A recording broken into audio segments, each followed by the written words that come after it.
Alright, well, gang, today I have put together a list of the people who stole a whole bunch. And one guy even on here stole a whole airport. So just stay put, and I'll tell you all about that.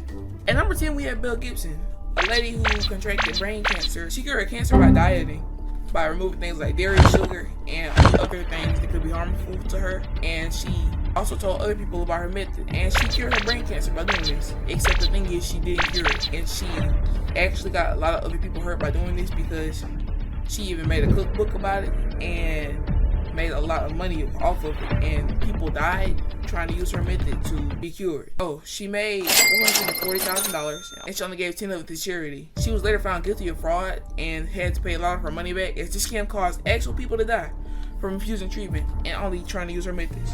Octopus Item was a YouTuber and streamer that was popular for streaming old school RuneScape and in real life. But he was sadly swatted for a bomb threat. Swatting is when someone finds out a streamer's location and calls a SWAT team for something serious that they didn't do, until he did something crazy which actually should have ended it. When he was streaming, he told his fans to invest into a crypto site called CX Coin. This site made it so streamers could get crypto-based donations, except for the fact he made it. This scam got him $500,000, and after he was confronted about it, he said he'd give back $155,000 of it, which would have been great, except he actually didn't do it. Instead, he only gave $47,000 of it back and spent the rest on a new Tesla. At number 8, we have Logan Paul. Logan is already pretty infamous for, the video of him with the trees. There's something else controversial in his career. A small while back, he was a part of a big crypto scam called Crypto Zoo, and a lot of YouTubers are actually in on this massive scam. They took a ton of money from fans in total. Logan said he'd give around $1.8 million back. I'm not even sure how much he even made from this scam, but he said he'd give back $1.8 billion. But as most scammers do, he never did. Number 7, we have Yandere Dev. Now, I would put him higher on the list, but these scams do get crazy. So if you don't know, Yandere has already been in some hot water for, liking people who are underage a lot, like being, But he had a Patreon and has had it up since 2014 to improve his game, the Yandere Simulator, and add more features to the game by being able to pay his artists and people he worked with. But it was recently found out through messages and things that he actually never used any of the money from Patreon to work on his game, and the entire time he was using it to get custom made merchandise or things like new clothes and cars. At number 6, we have P.T. Barnum. P.T. Barnum was a man that led a circus a long time ago. He is also the inspiration for a lot of characters. For example, P.T. from Disenchantment. P.T. would make multiple shows showcasing mermaids and other mythical creatures, when in reality, they were just his money-making schemes. One time, he had an all-black lady as part of his set. Since this was a long time ago, slavery was taken more seriously, and he would have been charged a lot, except for the fact he found a legal loophole so he could use her for the show. And he claimed she was 180, making her the oldest woman ever.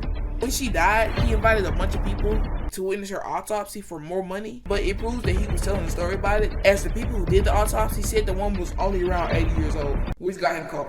Since we made it down to number 5, I'm going to introduce myself. I am Genesis.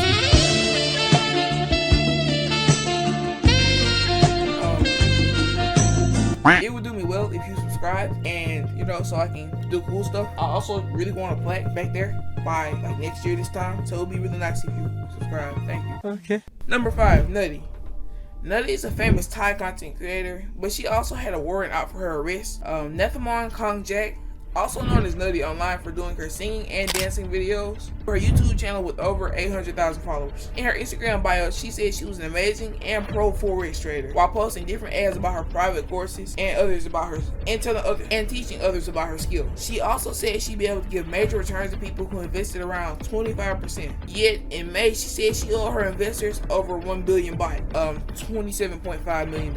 She told a story about it and said that her funds were blocked before apparently fleeing the country. And by the way, this is where the scam gets serious. Number 4, we have Elizabeth Holmes. Elizabeth Holmes was a genius and had made a new way for blood testing, making it so only a small amount of her blood had to be taken in a short amount of time. They'd be able to make the diagnosis and give the patient proper medication. Sounds too good to be true, right? Yeah, actually, because it was. Netflix wanted to make a documentary about her, and she was gaining a lot of influence because people were even calling her Steve Jobs. She was known as one of the top self-made female billionaires, but it ended because her blood testing idea was faulty and misdiagnosing a lot of people. People who needed one medication were getting a different one, and it turns out her company's claims were false. She was arrested for fraud this year, and it started her 11-year sentence.